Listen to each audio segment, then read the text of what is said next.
મારે તારી હારે ચાંદો જોવો છે.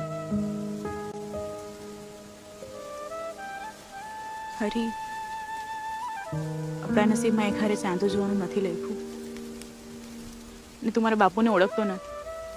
જો એમને ખબર પડી જાય ને કે આપણે આ રીતે મળીએ છીએ, મારું તો આવી બનશે. તું રીતે મારા બાપુને ન ઓળખતી. આજ રાતે તારા ઘરની બહાર ઊભી રહેજે, હું લેવા આવીશ. પણ હું નહીં નીકળી શકું, બાપુ ઘેરે હોય. તો તું નહીં આવે તો હું સવાર સુધી ત્યાં જ બેહીશ. આપણે સુરજ હારે જોઈશું. હું સાચું કહું છું, હું નહીં નીકળી શકું. તો તું નહીં આવે ને તો હું અગન ગોળાને છે ને તારા હાટું ચાંદા જેવો ટાઢો કરી દઈશ. એમ? ઈ કઈ રીતે?